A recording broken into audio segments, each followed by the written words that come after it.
Hujambo na karibu tena mtazamaji wa The World News katika kipindi hiki cha ulimwengu wa siasa. Jina langu ni Adam Hussein.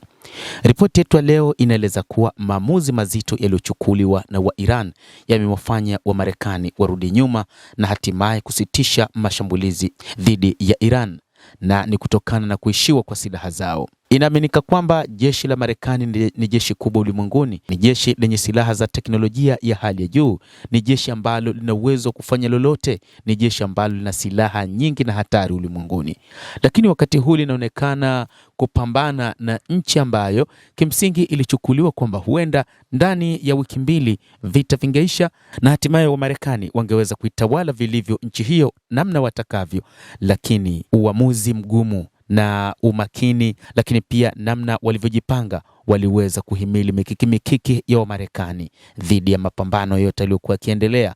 Kwanza vita vya mwezi Juni vya siku 12, lakini pili vita vya siku 40 vilivyomuua kiongozi mkuu wa serikali ya mapinduzi ya Kiislamu ya Iran, na hata wakati huu vita vilivyoanza mnamo Julai 8 hadi wakati huu katika siku 13. Vita hivi kwa namna moja ama nyingine ni vita ambavyo vimemfanya Marekani kurudi nyuma, licha ya kusema kwamba yupo katika mipango ya kuhakikisha wanaingia katika mazungumzo ya kumaliza uhasama. Mchambuzi wa mambo anasema kwamba kwa ufupi, Rais Donald Trump anatafuta njia ya kuondoka katika vita hivi taratibu taratibu, lakini wakati mwingine haya humjia usoni na kuona kwamba ataonekana ni rais aliyekimbia vita huko nchini Iran. Hata hivyo, wakati wa mazungumzo akisema labda wanaenda kusitisha mapigano, wakati huo anarudi katika uwanja wa vita na kuanzisha mashambulizi ya kushtukiza, lakini wa Iran wakati wote wako macho. Ikumbukwe hata baada ya kumalizika kwa vita kwa siku 40, Marekani iliamua kuanzisha tena mazungumzo huko Islamabad na baadhi ya maamuzi yalipatikana, lakini maamuzi haya baadaye yalivunjika baada ya Marekani kudai kwamba Iran inashambulia meli zinazopita katika lango la bahari la Hormuz na Iran inatoza ushuru katika lango hilo, kwa sababu wa Iran nao walidai kwamba pengine Marekani haikuelewa vipengele 14 ambavyo walivisaini, kwamba moja kati ya kipengele ilikuwa ni wa Iran ndani ya siku 30 wataendelea kudhibiti mlango wa bahari wa Hormuz, huku akiendelea na mazungumzo, lakini pia baada ya siku 30 zingine wazungumzie suala la nyuklia. Lakini Marekani kupitia Donald Trump, rais wake, ni kama vile hawakuelewa nao, hivyo vikazuka vita vingine ndani ya siku 13. Lakini sasa ni usiku wa pili, hakukuwa na mashambulizi, Trump akidai kwamba anatoa fursa ya mazungumzo, lakini baadhi ya maafisa wa Marekani wakidai kuwa hali ya silaha nchini Marekani imepungua. Makombora ya ulinzi wa anga ya Patriot na makombora mengine ni kama vile yamepungua, kwa hivyo hakuna namna ambavyo Marekani wanaweza wakaendelea na vita. Lakini wa Iran wanaonekana wanaendelea na ujenzi, wanaendelea na kutengeneza silaha mpya na kuboresha silaha zingine.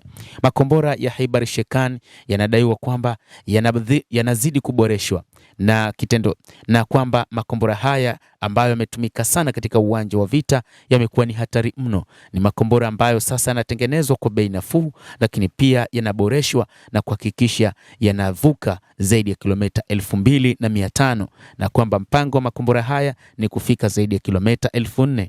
Hii ni moja kati ya mipango ambayo wa Iran sasa wanaipanga. Hata hivyo, wakati huu Marekani inaonekana kuyapanga mataifa mengine katika NATO yashiriki katika vita hivi.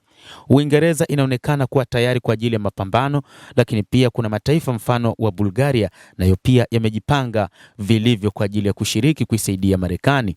Lakini wa Iran wamesema nchi yoyote itakayoshiriki katika mapigano haya lazima itashambuliwa. Wengi walidhani pengine wa Iran hawana makombora yenye uwezo wa kuvuka zaidi ya kilomita 2000, lakini moja kati ya kitu kilichowashtua wa magharibi ni baada ya kushambuliwa kwa Diego Garcia, kisiwa ambacho kina ngome ya kijeshi ya Uingereza na Marekani. Ni zaidi ya kilomita 4000. Licha ya kwamba mashambulizi yale hayakuwa na ufanisi, lakini inaonekana kwamba wa Iran wana silaha zenye uwezo wa kufika zaidi ya kilomita 4000, na hata baadhi ya viongozi waandamizi nchini Iran waliwahi kusema kwamba wanaweza wakaishambulia nchi yoyote katika nchi za Ulaya, na hivyo hofu inazidi kuongezeka. Basi mtazamaji, hayo ndio ambayo tunayo kwa sasa.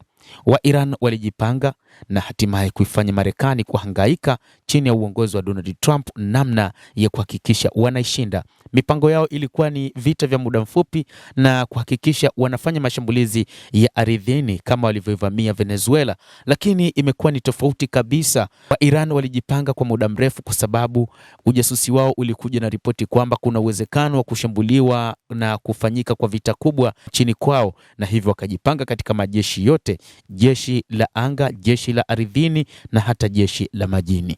Na kwa namna jiografia iliyopo katika nchi yao, wao wamejipanga, na pia inaonekana hata baada ya mashambulizi wao walikuwa wakijenga miundombinu yao ambayo imeshambuliwa usiku ambao mashambulizi yamefanyika.